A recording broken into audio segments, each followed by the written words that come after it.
안녕하세요. 여러분들이 1강 때부터 했던 질문들이에요. 이게 물자국이 미워요, 얼룩이 너무 이상하게진다, 번진다, 이런 질문을 남겨주셨거든요. 물을 이렇게 쓰고 나면 물이 이 끝으로 고이죠. 그러면 이 상태에서 그냥 마르게 되면 한쪽으로 물이 고이게 돼요. 그러면 이 면을 봤을 때 이 부분에는 물이 적고 이 부분에는 물이 많습니다. 이렇게 되면 어떻게 되냐면 이쪽은 늦게 마르고 이쪽은 빨리 마르겠죠.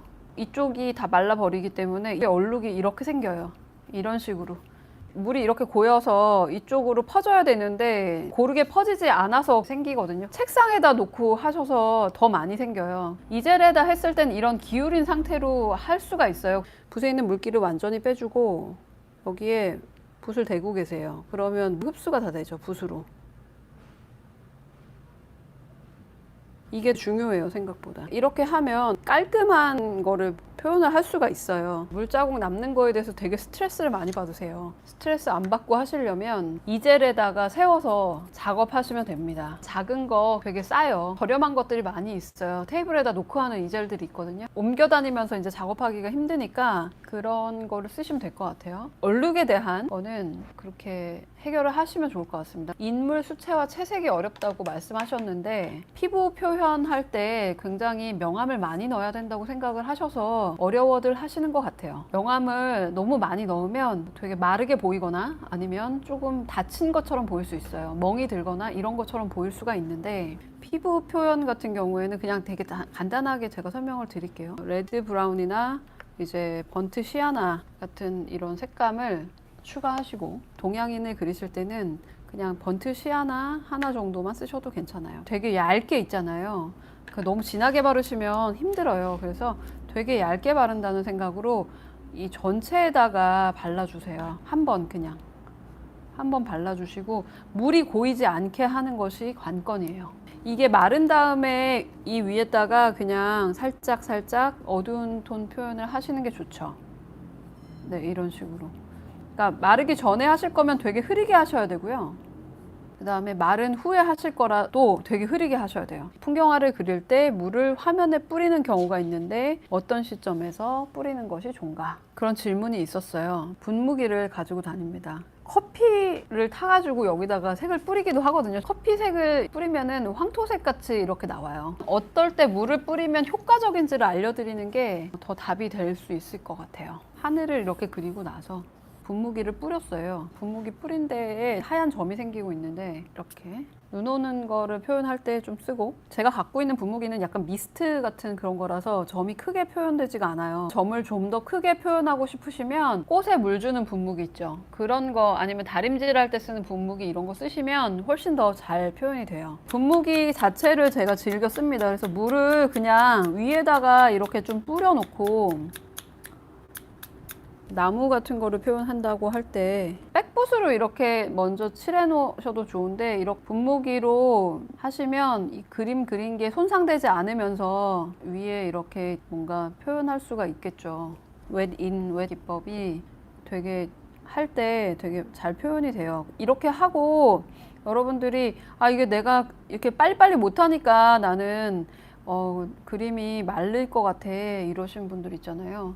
그런 분들 경우에도 이거 마르지 않도록 이렇게 수분을 조금 보충해주는 역할을 또 합니다. 분무기는 꼭 써요. 네, 스프레이. 그래서 그 분무기 수집벽이 있습니다. 어디 가면 분무기가 보이면 분무기를 사요.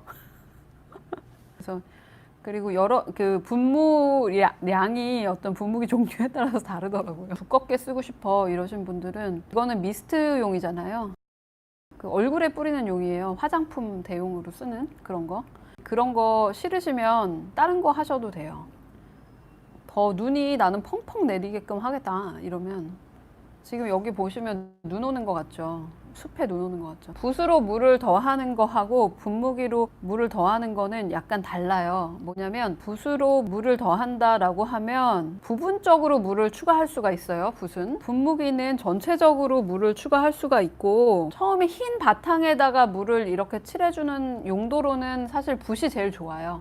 색감이 만약에 칠해져 있다라고 하는 경우에는 분무기를 쓰는 게 훨씬 더 그림 손상을 안 입히고 할 수 있죠. 그래서 분무기를 가지고 다니시면 여러 가지 표현할 수 있죠. 눈이 오는 거고 겨울이니까 사실 나무가 약간 파란색으로 보일 텐데 네, 그걸 너무 녹색으로 했네요. 그래서 이렇게 풍경화 하실 때 이렇게 쓰시면 될 것 같아요. 대개 저 같은 경우에는 이렇게 써요. 수채화 용지에도 앞뒷면이 있나요? 이렇게 질문해 주셨어요. 앞뒷면이 있습니다. 스케치북으로 그리는 경우에는 스케치북 앞면에 있는 부분이 앞장이에요. 여기가 앞면이고 이쪽은 뒷면이에요. 요철이 좀 있죠? 이 안에 이 요철이 규칙적으로 되어 있어요. 뒤에는 약간 눌려있는 느낌이 들고요. 앞면은 요철이 좀 더 살아있어요. 만약에 낱장으로 종이를 사실 경우가 있잖아요. 딱 만져봤을 때 약간 부드럽게 느껴지는 게 앞면이에요. 뒤에는 약간 눌려있어요. 종이도 되게 여러 가지라서 다 다르잖아요. 만약에 낱장으로 되어 있는 최하 고급 용지의 경우에는 파브리아노면 뭐 파브리아노, 아르쉬면 아르쉬, 아빈이 되어 있는데 앞장에는 글씨가 똑바로 새겨져 있어요. 뒷장에는 거꾸로 새겨지겠죠. 그렇게 앞뒤를 구분하시면 좋고요. 수채화 전용 물을 팔기도 하는데 일반 수돗물을 사용했을 때와 작업 후에 보존 차이가 있나요? 수채화 전용 물이라고 한다면 염소 성분이나 뭐 불소 성분들이 아마 없는 증류수를 얘기할 것 같아요. 한국화를 한다든지 이런 사람들도 물을 굉장히 신경을 많이 쓰거든요. 염소가 날아가게끔 해서 며칠 묵혀가지고 쓰고 이래요. 그러니까 수돗물을 받아놓고 한 하루 이틀 놔두고선 쓰거나 이렇게 하거든요. 염소 성분을 날린 다음에 써요. 근데 만약에 염소 성분이 있는 거로 안료를 해서 쓰면은 색깔이 좀 변해요. 그런 차이가 있어요. 증류수를 쓰거나 아니면 염소를 날린 물을 쓰는 거일 텐데 작업 후에 보존 차이가 있습니다. 생수는 제가 성분을 잘 모르겠는데 증류수는 아니잖아요. 물이 굉장히 중요한 요소잖아요. 기본 지식으로 좀 알고 계시면 좋을 것 같아요. 수채화 전용 물에 대해서까지는 내가 못 알아봤어요. 푸른색이 원래 제일 많이 날아가요. 책 같은 거 보시면 노란색도 좀 많이 날아가고 이러는데 칼라도판 같은 거 오래된 거 보시면 푸른색이 흐리 멍텅하게 되는 거를 좀 보실 수가 있었을 거예요. 그런 걸로 좀 참고하시면 좋을 것 같고, 쌤이 써보신 거 중에 낯색으로 구입하면 좋을 물감 색상과 브랜드 이런 거 알려주시나요? 이러셨는데 맑은 물감들은 조금 가격대가 되게 비싼 물감들 있죠. 다니엘 스미스나 엠그람이나 그런 것들이 색이 맑죠. 아무래도 제가 낱개로 막 이렇게 사서 써보고 막 이런 거가 아니어가지고 일단은 저는 기본적인 물감들을 많이 쓰고 있고요. 물감을 대부분 그때그때 쓰는 대로 많이 쓰게 돼요. 시멘케 블랙 추천했었고 미젤로가 무난한 것 같아요. 맑고 그거 쓰시면은 충분하시리라고 생각해요. 그리고 다이소 물감은 제가 추천은 안 하겠습니다. 좀 많이 탁하게 나오고 여러분들이 되게 힘들어 하실 것 같아요. 제가 쓰는 종이는 파브리아노 하늘색 표지로 된 거 그거 많이 써요. 아니면 클레르 퐁텐 그거를 쓰는데 클레르 퐁텐이 국내에 수입이 안 되더라고요. 그래서 파브리아노를 많이 써요. 나뭇가지는 어떻게 그리나요? 나뭇가지 그리는 건 정말 어렵습니다. 왜 어렵냐면요. 이렇게 그리시면 되게 어려워요. 왜냐면 지금 제가 이렇게 그려도 나뭇가지를 선이 막 흔들리죠, 여러분. 이게 잘 안 돼요, 조준이. 나뭇가지 그리실 때 조준을 잘 하시려면 갈색을 이렇게 묻히셔가지고 손을 스케치북에 대세요. 이젤에서 세워서 하실 때도 마찬가지예요. 손을 대시고 이렇게 그리시면 일직선이 되게 쉽게 나와요. 제가 선을 잘 그려서 그런 게 아니라 이거 누구나 할 수 있는 겁니다. 대구 하시면 선이 일직선이 조금 쉽게 나와요. 근데 이거를 손가락으로 이렇게 움직이시면 여기다 대고 하셔도 아무런 소용이 없어요. 여기를 수채화 종이에다 대고 얘를 밀면서 이렇게 밀면서 그린다 이렇게 생각하시면 나뭇가지를 쉽게 그릴 수 있어요. 이렇게.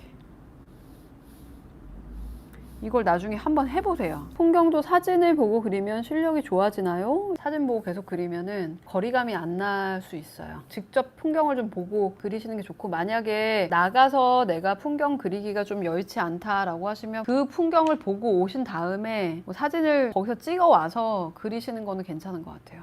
왜냐하면 내가 그때 그 풍경에 대한 느낌을 알아야 돼요. 그래야 풍경은 훨씬 더 생생하게 나옵니다. 붓대가 긴 이유가 따로 있는 건가요? 붓대가 길잖아요, 되게? 큰 붓을 쓸 때는 이렇게 눕혀 쓰기가 편하죠. 길게 잡고 이렇게 쓰시면. 길게 잡고 하시면 뭔가 좀 불규칙한 어떤 것들을 쓰기가 편해요. 짧게 잡으면 컨트롤이 굉장히 잘 되고요. 요즘에 나온 붓인데 붓대가 이렇게 짧아요.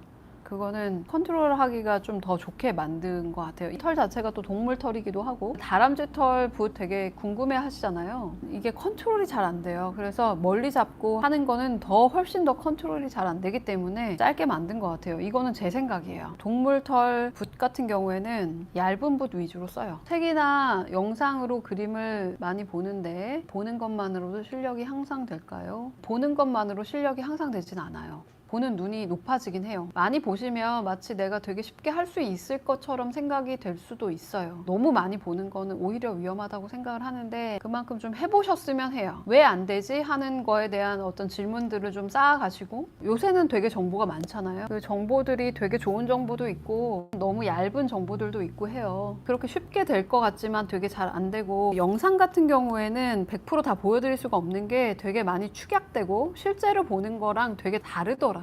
트레이닝을 좀 받으시면 좋을 것 같은 생각은 해요. 제대로 그림을 배운다라고 하는 것이 되게 그렇게 어렵지 않거든요. 내가 이거를 해서 습득해야지 이렇게 하지 마시고 심심풀이로 좀 편하게 보세요. 영상을 찍어서 올리시는 분들은 대부분 전문가들이에요. 그런 분들 당연히 잘 하시겠고요. 쉬워 보이지만 사실 그림 그리는 것이 쉬운 것이 아닙니다. 저는 직업이니까 이제 저는 쉽게 하죠. 굉장히 많은 시간을 투자해서 잘 하게 된 거라고 생각해요. 그냥 낙서를 많이 하시면 좋겠어요. 강박증이 생기고 그림을 못 그리는 거에 대해서 굉장히 자학하게 돼요. 되게 위험한 거예요. 어떻게 보면은 못할 거야 라고 생각할 필요도 없지만 너무 불안해 하실 필요는 없어요. 제대로 배우시면 잘 하실 수 있으니까 걱정 안 하셨으면 좋겠어요. 숲을 그릴 때 고민이 되신다 라고 하셨는데, 숲을 보셔야 되는데 나무를 보셔서 그래요. 숲을 그릴 때는 사실 녹색이나 뭐 이런 숲에 대한 전체 느낌을 그냥 한번 쫙 칠해주시면 되거든요. 나무를 하나씩 그리시려고 하다 보니까 중간중간에 좀 비어 보이시겠죠. 그러면은 숲을 그리기가 어렵습니다.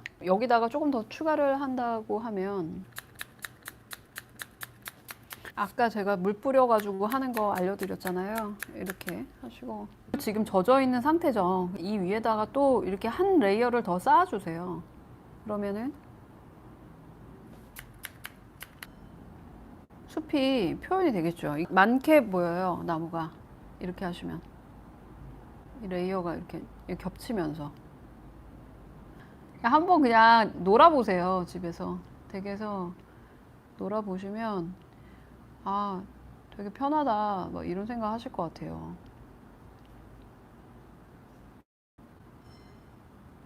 이렇게 하면 벌써 이제 그 레이어가 2개가 있는 숲이 되죠. 이런 식으로 작업을 해나가시면 될 것 같아요.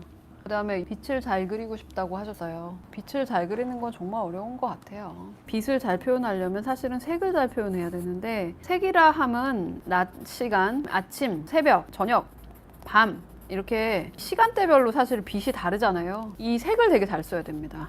색 같은 경우에도 아침에는 색이 완전히 녹색으로 보이진 않거든요. 녹색으로 보일 때는 낮이에요, 대낮. 아침에는 약간 푸르스름하게 보이고 저녁 때는 약간 붉게 보이기도 하고, 이런 색을 표현을 해주시면 좋습니다. 밝은데 중간면, 어두운 면에 해당하는 색들이 무슨 색으로 보이는지를 잘 관찰하시면 좋을 것 같아요. 그림자가 질 때 얼만큼 그림자가 길어지는지 이게 되게 중요한데, 해가 되게 쨍하게 있으면 그림자가 진하게 생겨요. 빛이 세면 그림자가 굉장히 세고요. 그림자가 이렇게 길어지지가 않아요. 어두울 때는 그림자가 되게 길어져요. 이런 거를 좀 생각하시면 좋을 것 같아요. 개체를 그리실 때 그림자를 안 그려주시면 바닥에 붙어 보이지가 않아요. 바닥에 딱 붙어 보이게끔 하시려면 꼭 그림자를 그려주세요. 나무를 그릴 때 그림자는 나무의 모양과 거의 비슷하지만 약간 왜곡된 모양으로 표현이 돼요. 만약에 여러분들이 원기둥을 그린다고 한다면 빛이 이렇게 오고 여기에 그림자가 질 때도 원기둥 모양으로 사실 져요. 이런 식으로 여기서 없어집니다. 끝에. 실제로는 더 길긴 하겠지만 더 짧은 경우도 있어요. 빛이 위에서 딱 때릴 때는 약간 더 짧게 나타나죠. 마카가 연필이나 색연필에 번지는가요? 뭐 이런 질문이었던 것 같아요. 안 번집니다. 붓펜이 뭔가요? 붓이 달려있고 안에 이렇게 잉크가 채워져 있는 어떤 펜이 있습니다.